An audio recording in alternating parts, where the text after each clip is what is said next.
നമസ്കാരം. വെള്ളിയാഴ്ച ഇന്ത്യൻ മാർക്കറ്റിൽ വന്ന പോസിറ്റീവ് ക്ലോസിംഗോടുകൂടി മാർക്കറ്റിൽ രണ്ടാഴ്ച നീണ്ടുനിന്ന ലോസിംഗ് സ്ട്രീക്ക് ഏകദേശം അവസാനിച്ചിരിക്കുകയാണ്.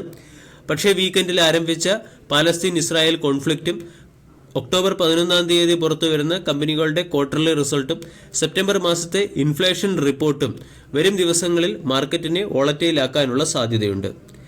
US ബോണ്ട് ഈൽഡ് 16 വർഷത്തെ ഏറ്റവും ഉയർന്ന ലെവലിലേക്ക് ഉയരുന്നതും ബ്രന്റ് ക്രൂഡിന്റെ വിലയിലുണ്ടാകുന്ന വോളറ്റിലിറ്റിയും ഫോറിൻ ഇൻസ്റ്റിറ്റ്യൂഷണൽ ഇൻവെസ്റ്റേഴ്സിനെ ഇന്ത്യൻ മാർക്കറ്റിൽ നിന്നും പിന്തിരിപ്പിക്കുന്നു. ഇതിന്റെ പശ്ചാത്തലത്തിൽ വരും ദിവസങ്ങളിൽ മാർക്കറ്റ് വോളറ്റൈലായേക്കാം. വരുന്ന ആഴ്ച മാർക്കറ്റിനെ സ്വാധീനിക്കുന്ന ചില പ്രധാന ഇവന്റുകളെ മനസ്സിലാക്കാം. ഒന്നാമത്തെ ഇവന്റ് വിവിധ കമ്പനികളുടെ ക്വാർട്ടർലി റിസൾട്ട്. ജൂലൈ മുതൽ സെപ്റ്റംബർ ക്വാർട്ടർലി റിസൾട്ട് ഒക്ടോബർ 11 തീയതി മുതൽ പുറത്തുവരികയാണ്. ഒക്ടോബർ 11 തീയതി TCSന്റെ ക്വാർട്ടർലി റിസൾട്ട്, 12 തീയതി HCL technology, Infosys, HDFC AMC എന്നീ കമ്പനികളുടെ ക്വാർട്ടർലി റിസൾട്ട്, 13 തീയതി HDFC ലൈഫിന്റെയും 14 തീയതി അവന്യൂ സൂപ്പർമാർട്ടിന്റെയും 15 തീയതി HDFC ബാങ്കിന്റെയും ക്വാർട്ടർലി റിസൾട്ട് പുറത്തുവരും. ന്യൂലി ലിസ്റ്റഡ് കമ്പനികളായ സാംഹി ഹോട്ടൽ, സിഗ്നേച്ചർ ഗ്ലോബൽ തുടങ്ങിയ കമ്പനികളുടെ ക്വാർട്ടർലി റിസൾട്ടും ഒക്ടോബർ 11 തീയതി മുതൽ പുറത്തുവരും. ബാങ്കിംഗ്, ഓട്ടോ, ഓയിൽ മാർക്കറ്റിംഗ് കമ്പനികൾ ഇപ്രാവശ്യം മികച്ച ക്വാർട്ടർലി റിസൾട്ട് കാഴ്ചവെക്കും എന്നാണ് മാർക്കറ്റ് എസ്റ്റിമേറ്റ് ചെയ്തിരിക്കുന്നത്. രണ്ടാമത്തെ factor CPI inflation data. September മാസത്തെ CPI ഇൻഫ്ലേഷൻ ഡാറ്റ ഒക്ടോബർ 12 തീയതിയാണ് പുറത്തുവരുന്നത്. CPI ഇൻഫ്ലേഷൻ ഡാറ്റയിൽ ഇൻഫ്ലേഷൻ കൂൾ ഓഫ് ആകുമെന്നുള്ള പ്രതീക്ഷയാണ് മാർക്കറ്റിനുള്ളത്. ഡാറ്റ നമ്മൾ പരിശോധിക്കുകയാണെങ്കിൽ ഓഗസ്റ്റ് മാസത്തിലെ ഇൻഫ്ലേഷൻ 6.8%. ഇത് സെപ്റ്റംബർ മാസത്തിൽ 5.3%-ലേക്ക് കൂൾ ഓഫ് ആകുമെന്നും RBIയുടെ റേഞ്ചായ 2 മുതൽ 6%-നകത്ത് ഇന്ത്യയുടെ ഇൻഫ്ലേഷൻ ഡാറ്റ വരും എന്നാണ് മാർക്കറ്റ് പ്രധാനമായും പ്രതീക്ഷിക്കുന്നത്. ഒക്ടോബർ 12 തീയതി WPI ഇൻഫ്ലേഷൻ ഡാറ്റയും സെപ്റ്റംബർ മാസത്തെ ബാലൻസ് ഓഫ് ട്രേഡ് ഡാറ്റയും കൂടി പുറത്തുവരികയാണ്. ഒക്ടോബർ 12 തീയതി ഇന്ത്യയുടെ മാത്രമല്ല അമേരിക്കയുടെ ഇൻഫ്ലേഷൻ ഡാറ്റയും പുറത്തു വരുന്നുണ്ട്. അമേരിക്കയുടെ ഇൻഫ്ലേഷൻ ഡാറ്റ ഓഗസ്റ്റ് മാസത്തിൽ 3.7%.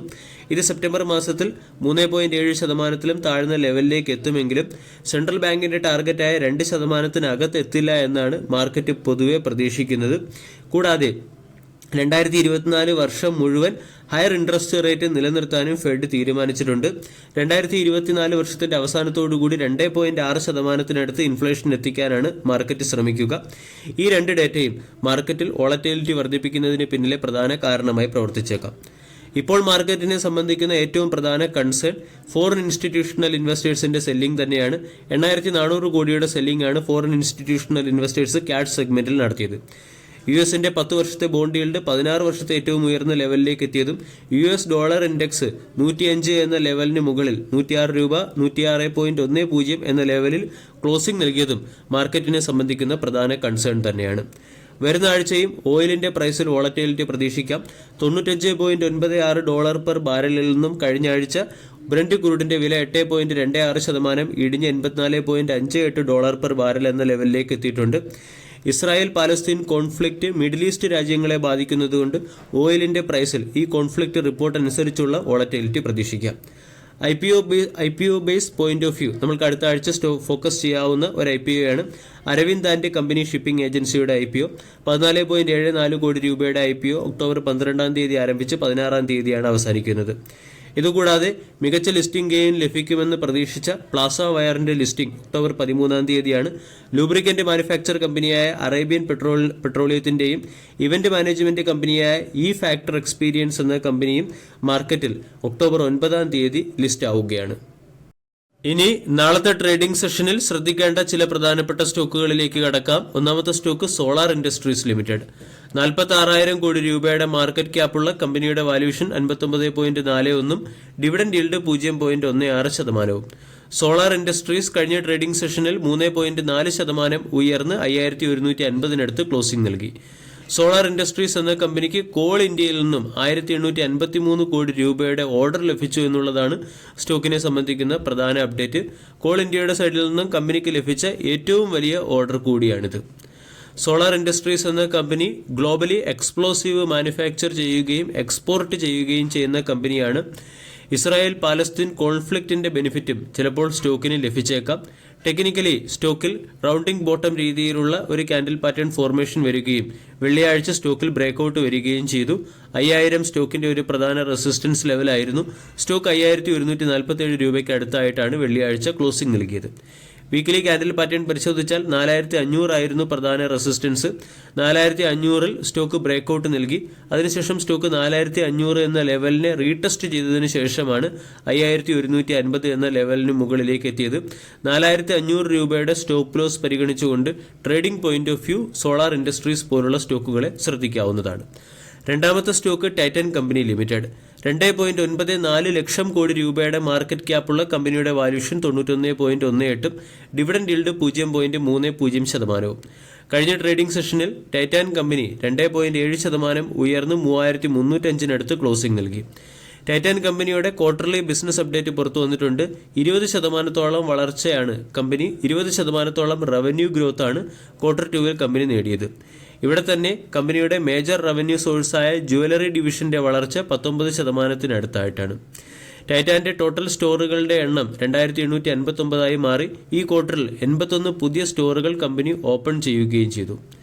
ജുവലറി സെഗ്മെന്റിൽ കമ്പനി ഡബിൾ ഡിജിറ്റ് വളർച്ച നേടി എന്നുള്ളത് സ്റ്റോക്കിനെ സംബന്ധിക്കുന്ന ഒരു പ്രധാന അപ്ഡേറ്റ് ആണ്. കൂടാതെ കമ്പനി ഗ്ലോബൽ എക്സ്പാൻഷനിലും ശ്രമിക്കുന്നുണ്ട്. ഗൾഫ് കോർപ്പറേഷൻ കൗൺസിൽ ധാരണ പ്രകാരം കമ്പനി ദോഹയിലും ഖത്തറിലും പുതിയ ഷോറൂമുകൾ ഓപ്പൺ ചെയ്തു. ടോട്ടൽ ജുവലറി ഡിവിഷൻ 39 ഉയർത്തിയിട്ടുണ്ട്. വാച്ച് ആൻഡ് വിയറബിൾ സെഗ്മെന്റിൽ കമ്പനി 32% വളർച്ച കൈവരിച്ചു. ഐ കെയർ സെഗ്മെന്റിൽ കമ്പനി 12% വളർച്ച കൈവരിക്കുകയും ഫ്രാഗ്രൻസ് സെഗ്മെന്റിൽ കമ്പനി 14% വളർച്ചയും ഫാഷൻ ആക്സസറി സെഗ്മെന്റിൽ 12% വളർച്ചയും ഡ്രസ് വെയർ സെഗ്മെന്റിൽ കമ്പനി 64% വളർച്ച ഇയർ ഓൺ ഇയറിൽ നേടുകയും ചെയ്തു. സ്റ്റോക്ക് 3309 എന്ന ലെവലിനടുത്ത് ക്ലോസിംഗ് നൽകി. 3350 സ്റ്റോക്കിനെ സംബന്ധിക്കുന്ന ഒരു റെസിസ്റ്റൻസ് സോണാണ്. റെസിസ്റ്റൻസിനടുത്ത് സ്റ്റോക്ക് ക്ലോസിംഗ് നൽകി എന്നുള്ള കാര്യം ശ്രദ്ധിക്കേണ്ടിയിരിക്കുന്നു. തുടർച്ചയായ അപ്സൈഡ് മൊമെന്റം മെയിൻറ്റെയിൻ ചെയ്യുന്ന സ്റ്റോക്കിൽ 10 മുതൽ 15% ഡിപ്പ് വരുമ്പോൾ നമ്മൾക്ക് പൊസിഷൻ എടുക്കാവുന്നതാണ്. ഇതുകൂടാതെ നാളത്തെ ട്രേഡിംഗ് സെഷനിൽ ഷുഗർ സെക്ടറിലെ സ്റ്റോക്കുകളെ നമ്മൾ പ്രത്യേകമായും ശ്രദ്ധിക്കേണ്ടിയിരിക്കുന്നു. കഴിഞ്ഞ ദിവസം നടന്ന GST കൗൺസിൽ മീറ്റിംഗിൽ ആൽക്കഹോൾ മാനുഫാക്ചറിങ്ങിന് ഉപയോഗിക്കുന്ന ഒരു ബൈ പ്രോഡക്റ്റായ, അതായത് ഷുഗർ കെയിനിന്റെ ഒരു ബൈ പ്രോഡക്റ്റായ മൊളാസസിന് മുകളിലുള്ള ടാക്സ് 18%-ൽ നിന്നും 5%-ലേക്ക് കുറച്ചിട്ടുണ്ട്. ഇതുകൂടാതെ എക്സ്ട്രാ ന്യൂട്രൽ ആൽക്കഹോൾ, അതായത് ഹ്യൂമൻ കൺസപ്ഷൻ ഉപയോഗിക്കുന്ന എക്സ്ട്രാ ന്യൂട്രൽ ആൽക്കഹോളിനെ GST-യിൽ നിന്നും ഒഴിവാക്കിയിട്ടുണ്ട്. ഇത് രണ്ടും ഷുഗർ കെയിൻ സെക്ടറിലെ കമ്പനികളെ സംബന്ധിക്കുന്ന ഒരു പോസിറ്റീവ് അപ്ഡേറ്റ് ആണ്. ഇതിന്റെ പശ്ചാത്തലത്തിൽ വരും ട്രേഡിംഗ് സെഷനിൽ ഷുഗർ കെയിൻ സെക്ടറിലെ സ്റ്റോക്കുകളെയും ശ്രദ്ധിക്കേണ്ടിയിരിക്കുന്നു. വീഡിയോ എല്ലാവർക്കും ഇഷ്ടമായി എന്ന് വിശ്വസിക്കുന്നു. Thank you.